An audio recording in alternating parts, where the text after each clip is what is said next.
Hi, I'm Kristina from NWKS Radio, and I have some guests in here today. I have been hearing about banking scamming, and I wanted to talk to some better experts than myself, and I wanted to get the word out there on what to look for and how to know and what we can do and how we can stop this. So with me today, I have Sergeant Lange, and I also have Debra Brackett from Sunflower Bank. So they're here. Thank you guys for being here. No problem. Appreciate it.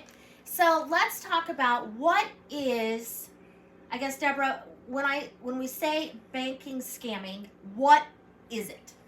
I mean, basically, it's just when you get a phone call and you are asked to go to your local bank and withdraw money out of an account that you have and to go deposit it into another account or to send it as a wire. That's banking fraud. People are trying to scam you out of your money. So they're not actually taking it out of your account. We're not No. talking about that. We're No. talking about them talking you into Correct. going to the bank, taking out your own money, and then what are they doing? Then what are they telling you to do with it? There's different ways that they're having you do it. Some people will have you wire it to them, to an account, and then they get that money straight out of the account, and then the account's closed. Other people are having you deposit it into machines and telling you that after you deposit it, it will print you out a receipt, and that is your new account number. So when people do that, Sergeant Lange, is there really a way to track it? I mean, is it a way to, because obviously if they're taking it out of their own bank account, it's not really the bank's fault. No, it's not the bank's fault.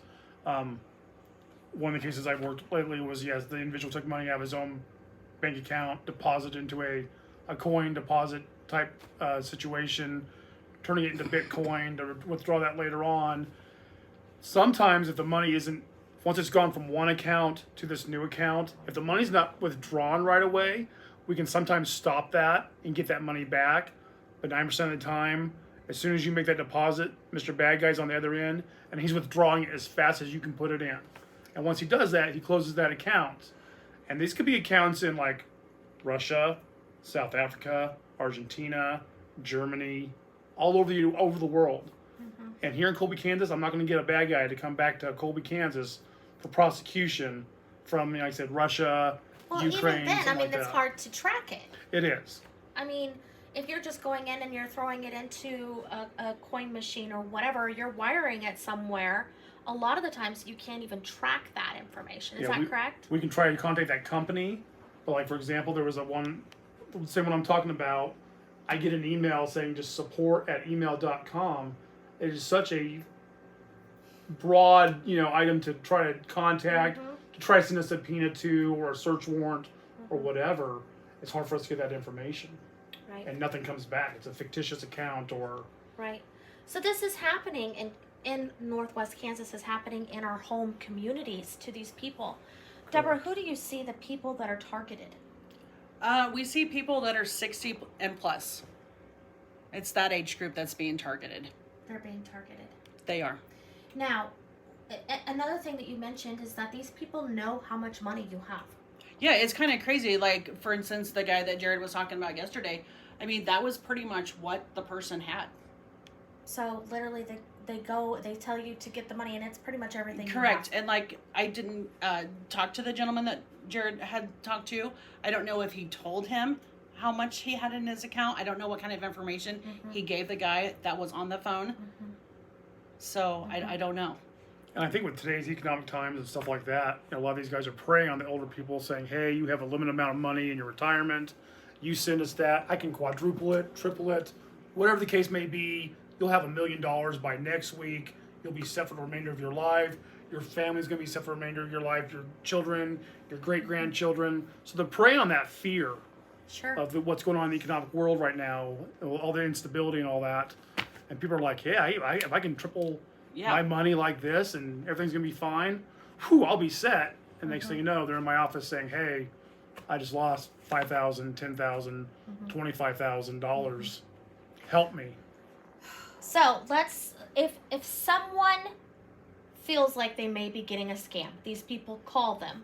They may be, I mean, is there other ways they're contacting them, like email? I mean, have you heard of that, or is it just mostly phone calls? I've seen email, I've seen text messaging, I've seen phone calls, I've seen other types of social media, whether it be TikTok, Snapchat, Facebook, all that. I mean, it's everywhere. Everywhere you go, it's no matter what So you do or go. these predators are looking for vulnerable people Yes. who will believe them, Yeah. Correct. right? I guess, so to start with, if that happens to you, if this happens, I mean, because obviously it can happen to anyone. Oh, yeah. Correct. You know, you're not alone, first of all. You know, it's happening to other people. What are the first steps? If someone feels like they may be getting scammed, what do they do? We tell people try to get like a name, address, phone number, try to verify business information. Ask to speak to a supervisor who's there possibly, and then notify us right away. If someone's saying, hey, there's a red flag on your bank account, call your bank and say, hey, this is what I'm being told. Is this true? Before you send anything. If it's too good to be true and somebody's promising you something for little to nothing, 99.9% of the time it's fictitious. Right.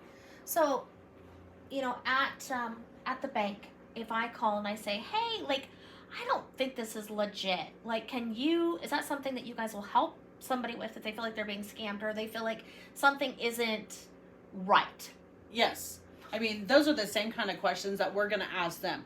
Did you talk to somebody else? Have you talked to somebody higher up than this one particular person? Okay, it just makes me sick that these people are being, preyed on and that they are getting money taken, and it could be everything that they have. Yeah. Our department does it's called Know Before. It's a IT, social engineering, phishing, scams, malware, all that kind of, some training and stuff. And a lot of this financial stuff starts off with, people getting your driver's license information, address, phone number, social security number, that information. It's not like we're going to do this today, get that information, and then tomorrow we're going to do the financial crime stuff. It's a process, and they're seeing what they can get, learning that information about you, and then when they think you're most vulnerable, that's when they go after and they get all your retirement or all your savings or everything in your, you got money set up for your housing payment, your mortgage payment, gone tomorrow.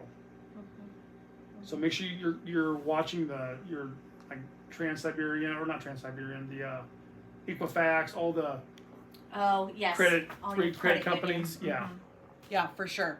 Credit Karma is another good one. Yes, it is. I have Credit Karma myself, and like if I have an account that is set up, it will notify me to make sure that I really did set that account up. I have the exact same thing. So Credit Karma is a really good one, and it's free.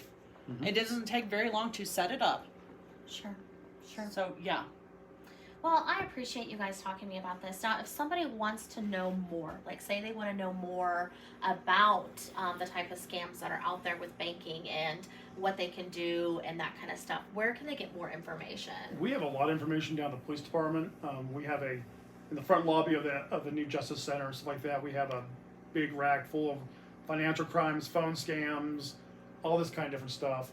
Another one we're seeing a lot of in Colby, in this northwest Kansas, is the individuals traveling down the interstate. They'll stop at the local gas stations, whether it be Oasis, 24/7, Casey's, Dillon's, or whatever, and say, hey, it's usually a male, female, some kids, and they're like, hey, we're down on our luck, we're short of money. Here's a $25,000 necklace.